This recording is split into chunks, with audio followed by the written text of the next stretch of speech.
Welcome to the Jeff Knows Inc. Entrepreneurial Podcast with your host, Jeff Lopes. Jeff has over 2 decades experience as a serial entrepreneur, building brands like Kimura from his home basement to a multi-million-dollar global brand that has sold over 250,000 pairs of boxing gloves. Jeff's here to educate, guide, and drive you on the process of bringing your ideas and dreams to reality with the inspiring stories from some of the top business minds. Welcome to the Jeff Knows Inc. podcast. I'm your host, Jeff Lopes. Super excited to have on today Darius Mirshahzadeh, host of the Greatness Machine podcast and author of the Core Value Equation. Great conversation, everyone. Sit back and enjoy. We are live on the Jeff Knows Inc. podcast. I'm your host, Jeff Lopes. Super excited to have today friend of ours, Darius Mirshahzadeh. Got that word? Boom, we got it on par. You got it, man. I will take that. Host of the Greatness Machine, and he's also the author of the Core Value Equation. Networking, as we're talking before we going on. Tons of value here. We're going to talk a little bit about pretty much everything. We're just going to go wild with this conversation and have fun today. I always start off, just a quick note. When we start off, we just want to pretty much get to know what you're currently doing, and then we're going to just dive into your past because there's music industry. There's tons of stuff we're going to talk about today. So what are you currently doing, Darius? So I built a company here in the United States with my business partners from 30 to 1,000 employees, bootstrapped it up to 1,000 employees, 9-figure business. And I exited that company in July of this last year. I was CEO of the company with 3 other partners. I left it in November 19. I was just on the board for till July of this year. I exited that, but I wrote a book during that time period, and so I launched my book, launched the show, and was just like I won't say I was retired, but I was kind of like, because I knew I wasn't going to be retired, but I was like not working, and I was not like trying to get a job, or I've never really got a job, but I wasn't trying to start another business or anything like that. Funny enough, things started creeping up on me. So I ended up advising a company in Maryland as the CEO and the owner on high growth. And that one turned into 11 within like 3 months. So right now I'm advising 11 companies, 8 and 9-figure companies, trying to 10x their size. I mean, for me, I'm like a high growth maniac. Like if you want to 2, 3, 4, 5, 10x your business, like that's what I do. So I've been doing it as an advisor, promoting my book, and that's kind of like majority of how I spend my time. And then when you exit a business, you got to deal with that. So I've been investing a bunch of the capital, and so what I'm going to tell you right now, what I'm doing is outside of I want to start a private equity fund. So for me, like, I'm working with a coach, and we decided on 3 buckets for me. So I'm 42, which means that's a perfect age to have a midlife crisis, which is what I had, right? Some guys buy sports cars. I was like, I'm going to go work with Lance Armstrong's mindset coach and like figure out what the next 20 years of my life look like. Yeah. So I figured out, and you'll appreciate this because I think you have some of these same qualities, Jeff, is 40% CEO, 40% artist, 20% investor. That's my breakdown. Those are my buckets. Yeah. So what I'm trying to do is align my time around those. CEO would include advisory work. CEO would include if I want to start another business, or exploring the process of what next is. Artist is podcast, book, talking, going on Clubhouse and shooting the shit. Just full creative mode, whatever the hell I want. Yeah. And then investor is placing capital, and investor and CEO might kind of have some overlap. Yeah. So where I've landed is I just kind of nurture those 3 buckets. I've been working with this coach for like about 5 weeks or maybe 6 weeks now. And that's where I'm like, dude, I got the framework. Within that, his name is Jeff Spencer, which you need to have him on your show. He is a fucking badass.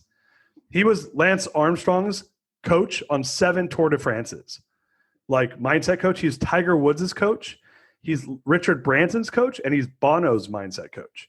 Bono, okay. Now Bono, really, dude. Yeah, dude. I love Bono. And I met Bono. You know my celebrity stuff. I met Bono about 3 different times, 3 different occasions. I actually had a coffee once. We were having a coffee at a bar, and Bono was there.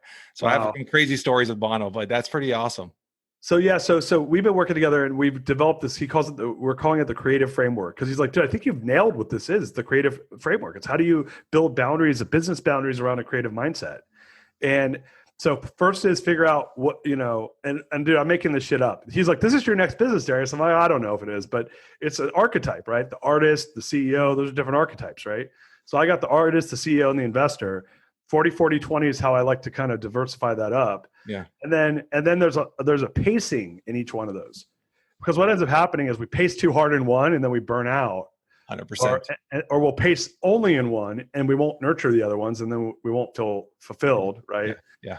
So we've been working on pacing. Like this week, my homework is to go into my calendar and look at every single thing I'm doing, and then assign it to each one of those buckets and say, is it worthwhile to advance that area or not? And then start to look, because yesterday I had 18 phone calls, right? Like, yeah, some of those probably didn't have to happen, right? Yeah. So I have a tendency to kind of overindulge. That's a pacing issue right there. That's an example of pacing too fast, right? That's essentially what I'm dealing with right now. And to be honest, it's a burnout now. And I don't know if you're feeling this, because I see you're going really, really hard too. I see your schedule. I see you everywhere. I see you on Clubhouse. I see you everywhere. And since March 18th, when the pandemic hit and I went full blown and I started hand the book, I wrote a book, started a podcast, started a coaching business, created a platform, and try to save my businesses. I haven't had a day off yet. I haven't had one day off since March 18. Wow. But I balance, don't get me wrong. I still have my family time blocked in. But I mean, actually physically just being a bum. In Portuguese, we call it cueca day. Just staying home in your underwear and watching TV all day. What is that called? Cueca day. Cueca day? Cueca day. How do you spell that? I don't even know how to spell it. I'll tell you a little story how this came about. You're going to laugh your head off. So my wife's cousin works for the government, office job, really high up there. And he came to me it was about a year ago. And he goes, I had a cueca day yesterday. I'm like, cueca day? What the hell is that? He goes, cueca day. He goes, and this is before the pandemic. It was about a year and a half ago. He goes, I get dressed in the morning, kiss my wife, say bye. She goes to work. I grab the kids. I bring the kids back to school. I come home. I get naked. I leave my underwear on. I watch TV all day. 3:00, I put my suit back on, pick up the kids. My wife has no clue. And he calls it cueca day. He doesn't tell anybody. And he spends home the day, and that's his day at home. And so I put that in. I'm like, I need to have every 3 months a cueca day, a day just to be by myself and do my own thing. And I haven't had one of those in going on to almost a year now. I want a cueca day. I took 2 weeks. Well, I took 2 weeks off at Christmas. Yeah. Which was supposed to be 2 full weeks, turning it off. And I will admit that I ended up probably only taking about 5 days off, which was, dude, it was a legit 5 day, but I started hard in April 28th of last year. Yeah. Because I was supposed to, I left my business and I quit my job on my own terms. It wasn't like my partners were shocked when I did. And I kind of had this crisis where I was like, what am I doing with my life? And I went to Asia with I'm in an EO forum that I've been in for 14 years for Entrepreneurial Organization. And we went to Southeast Asia. So I went to Japan, I went to Thailand, I went to Vietnam. You're in these awesome groups. I'm always a soul. I do my stuff on my own. I'm in my own little circle, my own little me. So I'm not into these groups, and I'm hearing them all and I'm getting excited. Let's talk about that. How long have you been in that group you said for? Well, that group I've been in for 14 years, 15 years now. It'll be 15 years in August. Same group. That's pretty amazing. How many people in that group? There's 8 of us, including me. That's awesome. And they're not all 8 are original, but 4 or 5 of us are original. And then there's 3 or 4 that have probably out of only 2, one came in 3 years ago, 4 years ago, one came in 10 years ago. And then the rest more or less have been there the whole time I've been there. Is this like a little mastermind, or is this an investment group? What do you guys do with this? An Entrepreneurial Organization, which is EO. I don't know if you know. No. You're up in Ontario, right? Outside of Toronto. There's huge presence up in Toronto. And so they're global. They're all over Canada. Okay. It's for businesses with 1 million or more in revenue. Average size is about a $5 million business. Yeah. And then they have these peer-to-peer forums, they're called, which are groups that meet once a month, and you talk about everything from business to family to personal. And some are co-ed, some are just one sex. Mine, this one I'm in used to be co-ed, and now it's all guys. Yeah. And yeah, these are like they're like my brothers, man. Like we all had kids around the same time. We all got married around the same time. Yeah, 15 years is a good period. Yeah, I mean, it was funny, that's man. a big chunk of your life, like your kids, everything, right? That's pretty amazing. There was a time period where we'd show up at a meeting, and every meeting someone's wife was pregnant, like was announcing her pregnant, like in a row. Like there's a bunch of kids that are around, and they're now 10 and 11 years old. There's like a whole group of them. Yeah. But yeah, so and it's all, I think we have all boys. That's the funny thing too. It's all, there's no girl. Oh no, that's not true. One of my floor mates has 4 kids and he has a girl. But that's the only girl in the whole bunch out of like 10 kids, 12 kids. I'm in that. I'm in another one of those groups down in Southern California. They're called forums. I'm a forum junkie. You are, huh? I'm in 3 of them actually. And now I just joined the 4th one. I'm in 4. It's not scalable, dude. I got to fix it because I don't live in California anymore. And two of them are in California. One is virtual because I'm in this group called Gathering Titans, which we meet once a year in MIT, and I'm the chair of it. And I'm in a learning forum. We meet every Monday morning for 1 hour. It's me and 7 other CEOs. Yeah. The one in LA is me and 8 other CEOs. And the one in San Francisco is me and 7 other CEOs. And then I was just telling you about Tiger, and it's me and 14 other CEOs here in Austin. That's pretty amazing. Okay, let's get back to your story because I threw you off course there with Jeff Spencer. So you're working with him. I never heard of him, but obviously he's legit because he worked with, I mean, you're talking about mindset. You're not going to get in their peaks. Armstrong, which I've met before too, Lance Armstrong, like I know he got a bad rep for what happened, but reality is everybody was doing the same thing in the sport. Yeah, that's total. That's such bullshit. In the end of the day, he is still the greatest cyclist of all time, without hands down question. And his mindset is just, I'm trying to get him on my podcast. I mean, his mindset is something that's going in France up and down those hills, that the mind control, the mind power, the mind strength to be able to do that is at a level. I don't think it's at a Tom Brady level. It's at a level that people will never understand. It's to your point. It's an extraordinary. It's an anomaly, right? Yeah. 7 Tour de France's. So Jeff went on those. He was on the tour. He was the team like chiropractor and mindset coach. They called him the corner man. That's and crazy. So you know how you're gonna appreciate this. Do you want to know how I met Jeff? Huh. So dude, I went through this huge transition in my life, and then I launched all this stuff, and you've been on the show, and so I was doing my podcast, and my podcast is turning into a podcast March 3rd. So March 3rd, we're actually launching the first season. Okay. But I've been doing the live stream show, and I'm converting it to a podcast. And so Jeff, I was waking up at like 4 a.m. every day. And I was up, and I love to wake up early and just drink coffee by myself. That's like my quack-a-day time for myself. And so I'm in my underwear, drinking coffee, like blanket around my neck, just listening to podcasts, reading, whatever. And so I was listening to Jim Quick's podcast. Yeah. And Jim Quick is interviewing his coach, Jeff Spencer. So Jeff was Jim's coach. And I was like, he has this thing called the Champions Blueprint. Because Jeff himself was an Olympian. He was an Olympian in the 1972 Olympics.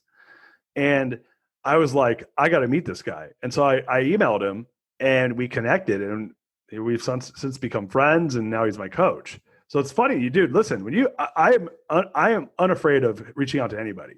Yeah, 100%. Right. So, and dude, the guy's changed my life now. Like I love him as my coach. He's amazing. And so anyway, that's how I met him, and I was listening to him, and then that's how he became my coach. Was simply I was here listening to him on a podcast. I'm like, this guy has that ideology around what it takes to be a champion, and he has a whole blueprint around how do you do it. So yeah, I'll make the introduction. You should have me on your show. He's a brilliant guy. I would love that. I mean, he's like you said, he must have incredible stories. Now let's go to your story. And when we first met, you gave me a little glimpse of your past, the music industry, all that stuff. Let's talk about that. Where did that all come from? How long were you in the music industry and all that stuff like that? Yeah, the music stuff was fairly quick. So when I was 18 years old, I got introduced to the rave scene, right? Yeah. Like like full blown raves. This is in 1997. Yeah. We're the same age. Like I'm 44. I just turned 44 a couple of days ago. So we're the same era, right? So Toronto was an amazing electronic music scene back then. I have a friend who's from Toronto who threw crazy parties there. His name's Ron Rivlin. Do you know who Ron Rivlin is? No, but where was he throwing the parties? I probably know where it is, at the government or the. I don't. Yeah. It was a massive, because you guys had. So did you go to those types of parties? Yeah, I mean, I wasn't heavily into it, but I would go to them. Yeah, I mean, 100%. So Toronto had techno was tech music.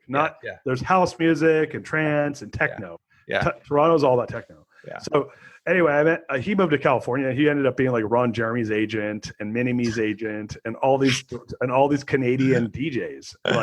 So I ended up anyway. The reason I knew him was I started going to raves when I was 19, and I got into the rave scene. And then I was like in college, and I was like working at a nightclub as a doorman. This really in Santa Barbara, California, and I thought to myself, I should throw a party here.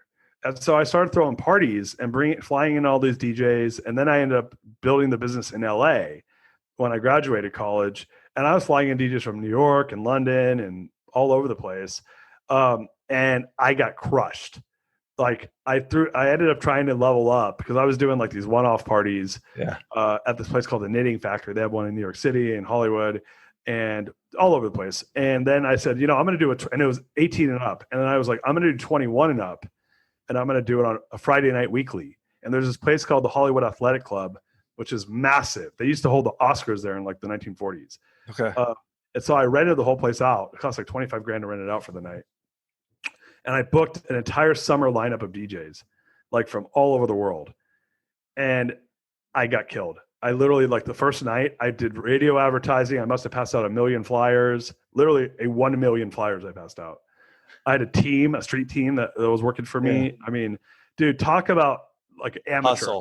Total hustle, but total amateur hour. Yeah. Like I didn't do any research. I just like went after it, jumped in head first, $100,000 into it. First night, 90 people showed up. Yeah. It was this massive empty space, but like, it was like, could fit like 5,000 people. I had 90 people there. Yeah. Like it was so disappointing. And so that business tanked. I lost 6 figures. And then while I was doing that, my day job was I was working in the mortgage industry. So I ended up getting I moved to San Francisco. I mean, it's a long story, but essentially I got fired from my mortgage job. My business went under. I was 23. I was just turned 23. My dad had died the previous year. Like it was just like all the shitty things that happened all at once. Yeah. And so I ended up moving to San Francisco. I quit the mortgage industry. My brother stayed in the mortgage industry. He was doing really well. He was making like a ton, like 6 figures plus for big, like not even low 6 figures, like mid-ish 6 figures. And I'm working I'm killing myself to make $2,000 a month while I was working as a stock trader, which right after 9/11 happened, that was not a good time to be a stock trader. No. You're paid on profits. It was a choppy market, lots of volatility, and I made no money. And I got back into mortgage because everyone was making money in mortgage here in the States. Yeah. And that quickly took off. And by 2002, started making some pretty good money. Like I went from broke to I had $15,000 in the bank, which for a 24-year-old is pretty good. Yeah. It was all me making, my parents didn't help me. It was me just doing it myself. Yeah. And then one thing led to another. I started my first business, which was a mortgage brokerage.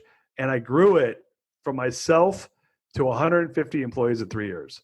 And it became the 40th fastest growing company in the United States under Inc. 500. And that was the launch of my experience into being an entrepreneur. It was a crazy ride, man. I was 25 when I started that company. Yeah. And I went from what did I do? $323,000 of revenue in 2003 to 8.4 million in 2006. Yeah. And I had no idea what I was doing. Literally I had no clue. I was freaking clueless. Yeah, but I'm sure, I mean, your drive, your hustle, and also I'm a strong believer, and we talked about this, and I think we talked about this in the past, and this is a subject that people are always iffy about talking about, are people natural entrepreneurs, or could you be taught to be an entrepreneur? And I believe you could be given the tools, and you'd be given a blueprint, like you just talked about, but that hustle, that drive, that just get up and get it done and not slow down that process and not give up on that process. I think that's just, you're born with that. I think you just, I can't even explain it, but it's just, I look at certain things when I start a business and it's in my mind, I'm like, this is going to happen. I'm already forecasting 6 years, 10 years. And when I started Camora, where it was a very stocked industry, there are 6 major big players in Canada. And I told my team when we first hired, my guys have been with me forever, all my staff here. And I said to them, I go within 5-6 years, we want to be the top dog. And after year 6, they were all bankrupt and so you have that mindset, that drive, right? So as much as you're winging it and you learn from it, but you still had that natural component of being an entrepreneur, right? Yeah. So, I mean, there's a book, Gino Wickman. Have you interviewed him? No. You know who he is? Yeah. Yeah. So you should get him on your show. I can make an intro. He was on my show because he just wrote a new book called The Entrepreneurial Leap. Yep. And it talks about what it takes to be an entrepreneur. It's all about people like taking the leap to be an entrepreneur. And the data is interesting. If you look at the worldwide data, only 3% of people are cut out to be an entrepreneur. 3%. I mean, it's a lot of, like, there's 7.8 billion people on the planet. So that's a lot of people. It's 300-400 million people. Yeah. But those are the numbers. It's like 3 or 4%, right? So why? Because, look, we celebrate the Elon Musks because they're easy to celebrate. Just like we celebrate the Tom Brady's, because, like, what's not to celebrate? These are guys that have killed it. You look at women like Venus Williams, and what's not to like about being those top dogs in these sports? What we don't talk about are the sometimes millions of people that are try to be them that never made it to be them, right? For every one Tom Brady, how many people, like, when they're 7, 8, 9, 10 years old, want to be Tom Brady that never become Tom Brady? And the answer is almost everybody. Yeah. I have a friend who's from Canada, and great guy. And he spoke at my TEDx conference that I did in 2012. And he quit his job as an investment banker. He played football for McGill University. And then he went to New York City to become an investment banker. Yeah. And he ended up quitting his job. He had 24 years old, put on like 20, 30 pounds, was sitting in his house. I think he's from Vancouver. And over Christmas, decides that he's going to get back into athletics, quits his job as an investment banker, and decides that he's going to try to become an Olympic speed skater. Now, the catch here is he'd never speed skated before. He'd never skated before in his whole life. His name's Kevin Yeager. And he ends up going to this place called, I think it's called the Bowl. It's in Calgary. Yeah. It's where they train to be speed skaters. The Olympic speed skaters. Yeah, I know where that is. Yeah. He goes and moves there. Like, dude, the guy didn't know how to skate. And is skating with like the 8-year-old kids that are trying to be like Olympians 20 years from now, or 10 years from now. Yeah. And he literally goes from like a nobody to number 20 in the country of Canada for long form speed skating in 2 years. He's very athletic. Yeah. But my point is like, he flies in to do my talk at San Francisco. Yeah. His brother's a friend of mine through Entrepreneurial Organization. That's how I met him. Yeah. And he goes, I was in the cab driving over here, and the cab driver asked me what I did for a living. And I told him I was a speed skater. And then he asked me, "Oh, are you an Olympian?" And he said, what's funny is he wasn't. It was a dream of his to become an Olympian. And by the way, he didn't end up becoming an Olympian because number 20 doesn't make you an Olympian. It's only like top 2. You know? Like that. We're not even talking about winning a gold. We're just talking about making right? Olympic. Yeah. Right. Right. And he says, that's like you driving and someone saying, "Hey, what do you do for a living?" And they're like, "Oh, I'm a podcaster." Right. And then you go, "Oh, are you the number 1 podcaster in the world? Are you the number 1 podcaster in Canada?" Yeah. Like, the odds of that are low, but everyone has these weird expectations. So I think there's a gap between being the best and doing, like, going on that journey to try to be the best. And I think to be an entrepreneur, you have to be wanting to be the person that likes being on that journey, fighting to be the best, knowing the odds of being the best are pretty, like, almost zero.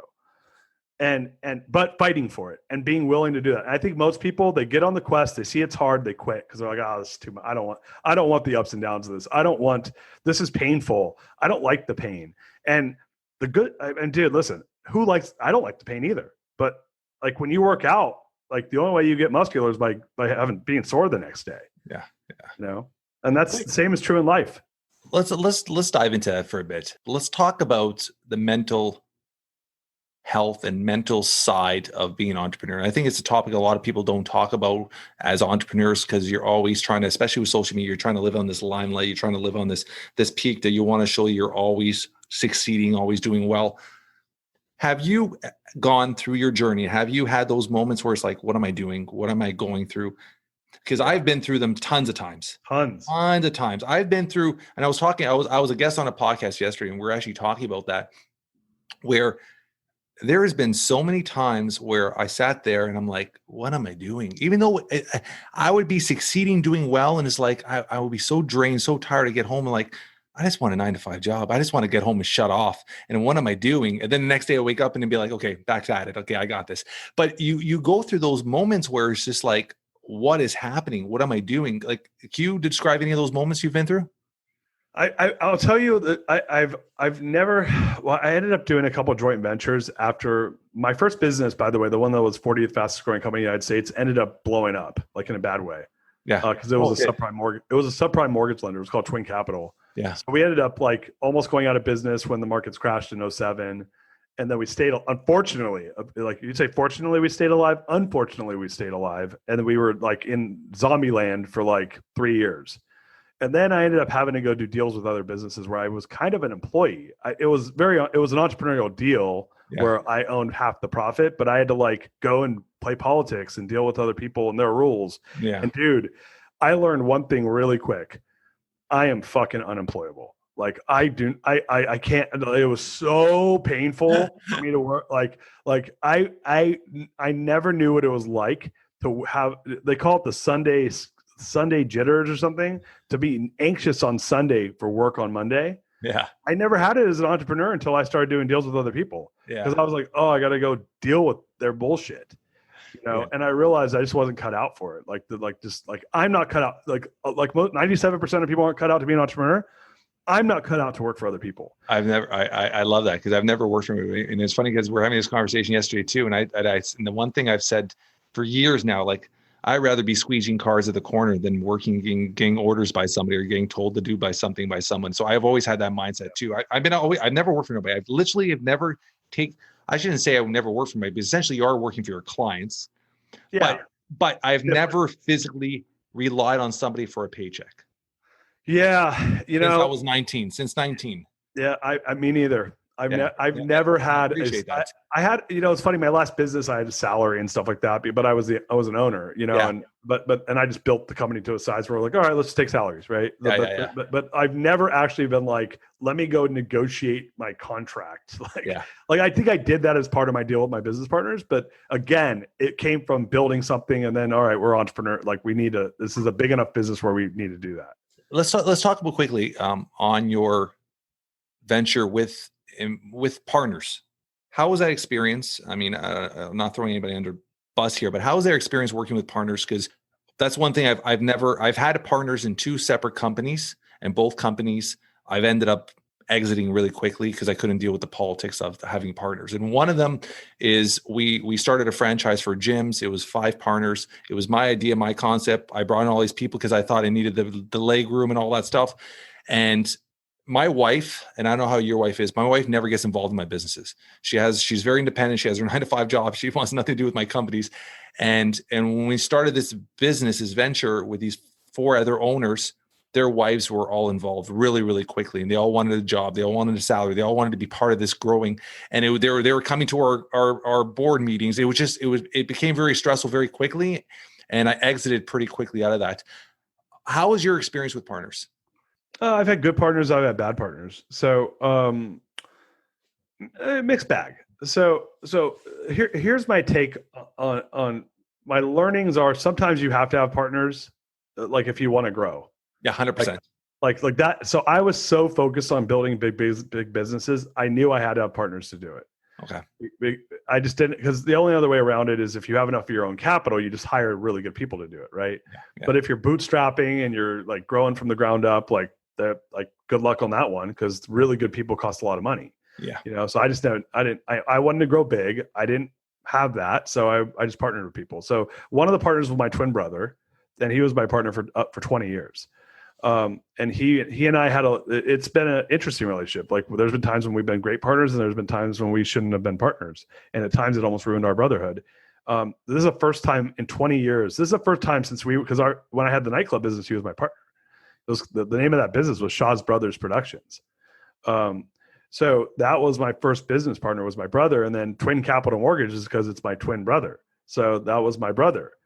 And then we ended up doing these joint ventures together. And then we were part owners in the Money Source together, my last business and he and I both just exited that business. So the funny thing is, this is the first time we've not been business partners since we were in high school.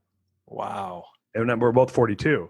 So that was, had I to do it over again, I probably wouldn't have been business partners with my brother, because it cost me being a brother to my brother.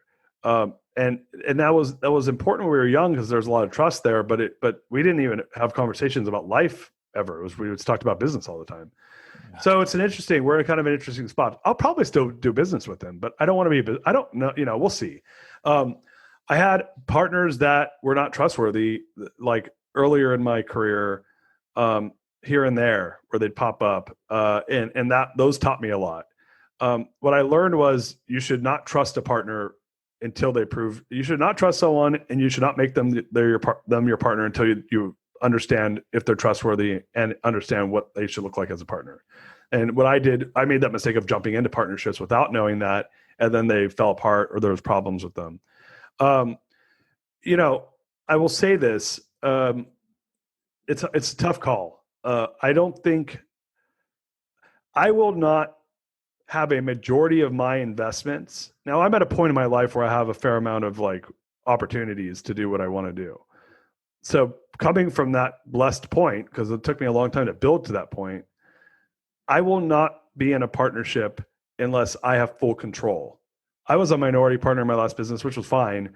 But it worked, and it made sense. But I'm at a point now in my life, and it worked for me then. But now I'm at a point in my life where I don't think I would want to be a partner unless with a majority of my assets. Like if I'm putting in a big piece of capital, then I have to be in full control. I think a lot of that just comes with age. My age I'm at right now, I just don't want to. I don't want to navigate the politics of a partnership, and they all have politics. Good, yeah, even great. Dude, my last partnership, Jeff, was a really good partnership. Yeah. And even because you're negotiating people's feelings, and you're trying to, it's like a marriage, but I had 3 partners, man. That's multiple. That's like a polygamy. Yeah. Yeah.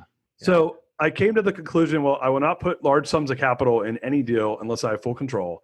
And if I don't have full control, then I'm going to put small enough pieces of capital in that I don't care that I don't have control.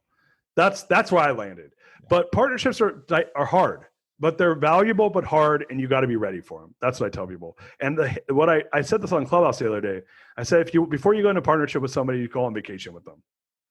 Yeah. Watch how they treat their spouse. Watch how they treat their kids when no one's looking. Watch how they treat the doorman. Watch how they treat the waiter. Watch how they dress. Watch the things that are not necessarily obvious, because that's going to tell you a lot about them. See how quickly they open up to you. See if they're vulnerable quickly. Yeah. Those are things where most people don't do that. And in a business meeting, it's not the right setting to do it in. So if I ever was to get into business with anybody, I'd be like, let's go for a week trip. I would say, let's go on a 1-week trip somewhere first. 1 week, 7 days, you, me, my wife, your husband, whatever. Yeah. Go ahead, your kids, my kids, let's go hang out. Yeah, let's go camping together. Let's go where there's no hiding from each other. Yeah. I want to see what you do when no one's watching, because they can't fake it 24 hours a day. No, you can't. No, I love that. I love that scenario. And you do find, and it is true, because you might know somebody for a year, 2 years, and you might get small glimpses of them. You might get their social media. You might get an hour a week or hour every 2 weeks of them. You're not getting the full glimpse of them 24/7. You can't fake it 24/7. I love what you said there. I mean, that's very, very, it's a smart mindset of having, right? I love that part. So when you exited, what clicked in your head that you wanted to exit that company? The company was doing well at that point. Yeah. Everything was fine. In 2018, I turned 40 and I started having this like whisper, like I didn't know what it was. I kept telling people I felt like something was missing in my life. Yeah. And I didn't know what it was because I had finally climbed this mountain. My goal was to build this like massive company, and I built this. We had 1,000 employees. It was a legit. It was like a mid-market company. Like these are the types of 100%. my company is the type of company that goes public, right? Yeah. Like when you hear of a company that goes public, that's like my company's almost big enough to go public. For its industry, it's a little bit small, but for other industries, we're definitely the size of a company that goes public. Yeah. So I had always dreamed of building a company that got to that size and even bigger. And I was weird. I was like, my dream had come true, but I just felt like something was missing. And then we had this thing happen where we ended up selling one of our businesses, and we had this huge layoff because 2018 was a really tough year in our industry. Yeah. And we got out of this one segment of our business that was a lot of headache, and we weren't doing well in it, which funny enough, had we stayed in it, like would be fucking killing it now. But because the market did a full 180, but it was, we literally decided to get out because it was just not working.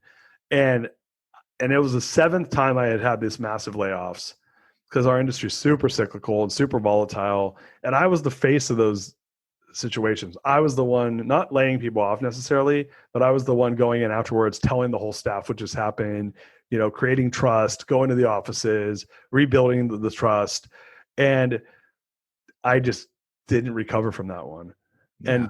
And that happened like January 8th of 2019, but it started December 3rd, and it was over the holidays, and it was really stressful. And if we didn't find a buyer, we're going to do a 400-person layoff.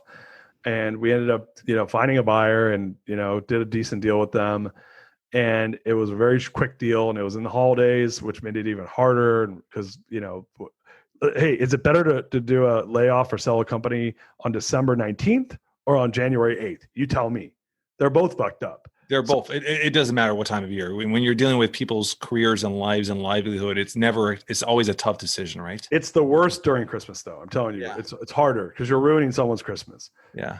And imagine if you're ruining hundreds of people's Christmases, right? Yeah. So for me, all 3 of your partners all exited? No, just me and my brother. Just you and your brother, huh? Yeah, just the 2 of us did. Yeah, that's a complicated story, but anyway, that happened, and I was sitting in my car, and I never even told this to my business partners till later. I was sitting in my car in January, and something clicked, and I was like, I threw up the words, "I'm quitting," and I was CEO of the company, and I was running the business with these guys, and I couldn't believe it. It happened from my subconscious. It kind of just fell out of my mouth. It's almost like a release of freedom to yourself. Yeah, it didn't feel like that then, but it was like, it was my body force. It was like, I was throwing up is the best way to describe it. Like it just came out, right? And like, there was no thought that went into it. It just blurted it out of my mouth without thinking. And I was by myself in my car, and I was like, what did I just say? And I was like, whoa. I mean, dude, I had built this thing I'd always dreamed of building, and here I was like saying I'm quitting. And so I had this whisper of like something felt like it was missing. Then this thing happened. Then I said, I'm quitting. And I was like, all right, no way, man. I'm going to give this a year. And if I feel the same way January of 2020, I'm out. So I'm going to give it a year. Well, that whisper turned into a scream. And during that time, I wrote my book, The Core Value Equation. Yeah. That helped distract me a little bit because we had built the company was a core value driven organization. We scaled. I used the tool core values to build a fucking awesome business with my partners. Yeah. And I started writing my book then, and that was kind of helped slow that scream didn't come out because I kind of distracted myself. I was still running the company, but I was working on the book like at nights and on the weekends and stuff, and that thinking about the book. And then by November, man, I was done with the book, and I just had too much space, and it just like I just broke. And I flew to New York. My business partner, who was the founder of the company, is in New York, and I said, "Hey, man, I'm out." And it was really emotional for him and me and the other partners. And then I stayed on the board for about 9 months. And then during that time we worked out an exit, and they bought me out of the company. So it was a 9-month period before you were bought out, give or take. Yeah. I mean, I don't think people realize when you're dealing with corporations that size. I mean, it's a very complicated buyout. It's not it could get structurally, it could get very, very intense, especially with other partners, right? So Was that a very intense period? Like, how was those 9 months of you being on the board? Did you feel like the outsider? Like, how was your mindset? Because they knew where your mind wasn't truly there anymore, even though you did want the company to succeed. Relationship, I should say, with your partners.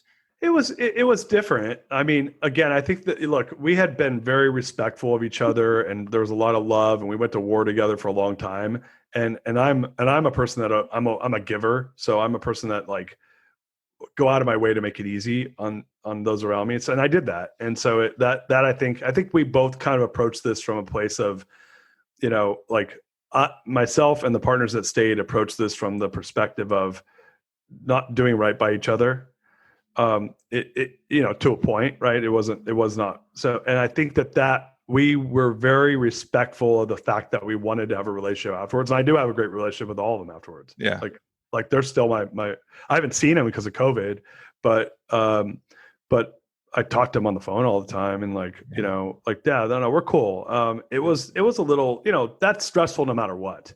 Like that situation will be stressful no matter who's involved, because it's a massive change. 100%. And there were some things that needed to get cleared up that took some time, but no, man, like I love those guys, man. I want them to do well. And if they end up doing 10x better than I did, more power to them, man. Like, yeah, 100%. And I think a true entrepreneur has that mindset. And I've always had that mindset where even a couple, like for example, we built 2 gyms and we've sold them and one of them is doing extremely well.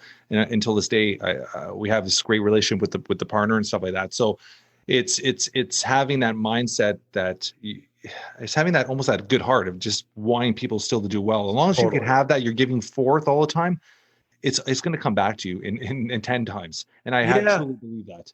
Yeah, I don't even think of it in terms of what's in it for me. I don't mean it in a way for you, but I mean in the way where just that having that mindset. Yeah, you treat people good is going to, what I'm saying? It's totally going to come back. It's all full. I live my life like that. Yeah. For me, it was that I was not doing what I wanted to be doing, and I have not been doing it for a long time. I had tricked myself and lied to myself to say, no, you just need to build a big company and then you'll be happy. And the reality was that wasn't the right move for me. So what's funny is now I'm doing advisory work. I have 11 companies, 7 of them are mortgage companies. But these are 8 and 9 figure companies that are trying to 10x. Like these are companies trying to become $1 billion companies. Not all of them. Some of them are trying to become a couple $100 million companies. And that's kind of my sweet spot, is if you want to go from a 10 to $200 million company, I can do that in my sleep, which is a pretty rare skill set. So a bunch of them I'm sending a ton of business to my old business partners. I hook them up all the time, because I'm happy to, because they have a great company. They're going to take care of these guys. So it's cool. It's a good relationship. What was funny though is, we end up buying all these, we own 7 companies. We had a holding company, and we had our big operating company. And then we had a professional soccer team we owned. We owned an advertising agency that I was the vice chairman of. We owned software companies. We owned a bunch of stuff. So, and I built Is it MLS? What type of professional soccer team? No, I was in Europe. It's a European soccer team. That's a diverse portfolio. Yeah. That's a story for off air, but it was, I owned, we owned the number 1 soccer team in Cyprus. Seriously? Yeah. I don't own them anymore, but I was an owner. I was a minority owner in that team for a couple years. A little checklist off your box there. Own a sports team. Yeah, I'm good, man. I don't need to ever own it. That was a box that I probably won't check again. Okay, I'm going to talk about 2 little subjects, because I know we have a tight little timeline here. Parenthood. I mean, you post a lot on your son and your kids, your 2 boys, right? Yep. Yeah. I have 2 boys. And that's something I'm very passionate about in fatherhood, and I can see clearly you're a great father. What does it mean to be a dad to you? I believe the purpose of, I was talking about this with someone off air yesterday. I did a bunch of podcasts yesterday. And I said, this guy was telling me he didn't want to have kids. And I said, having a child, and he had some interesting reasons why he didn't want to. I said, having a kid is the first time you'll love someone more than yourself. Yeah. And unconditional love. It's the first time you'll love someone more than yourself. Maybe some people could feel that way about their significant other. I don't believe that there's a person alive that loves their kids less than that does not love their kids more than themselves and their significant other. I just don't see, at least I don't feel that way. And I'll tell my wife in 2 seconds, and I expect her to feel that way. 100%. And I have this really morbid example of why that's true for everybody that we will not get into because it's just not PC. Yeah. It involves a choice and a gun. I believe your job is to lead your kids, to help them find their genius, to teach them what it's like to live a good life, and to give them the tools to maximize their life.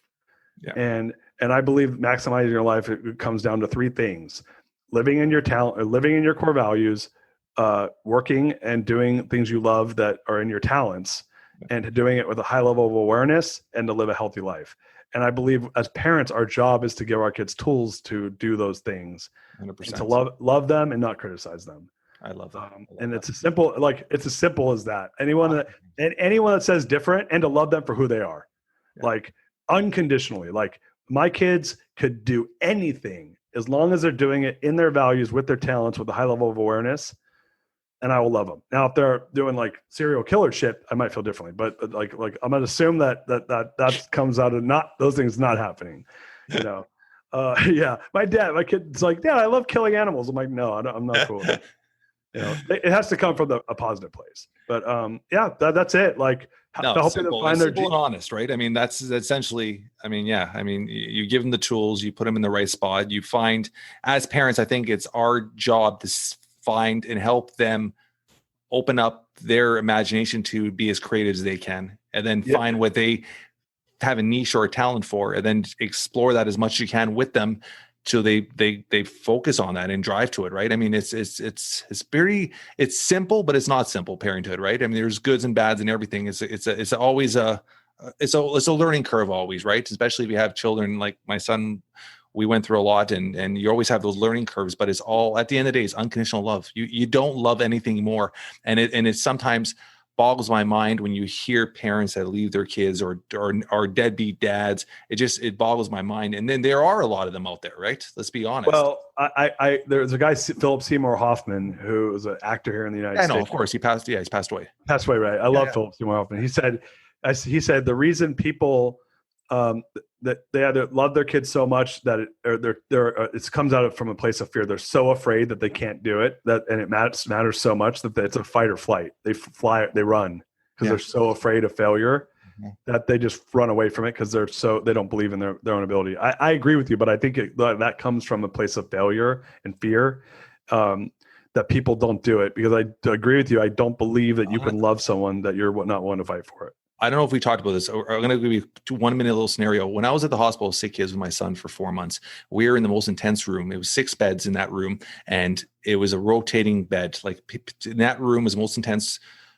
Children were passing away every day. And me and my wife were there every single day. And I don't know did I tell you this story already? No. My wife were there every day, morning till night with my son.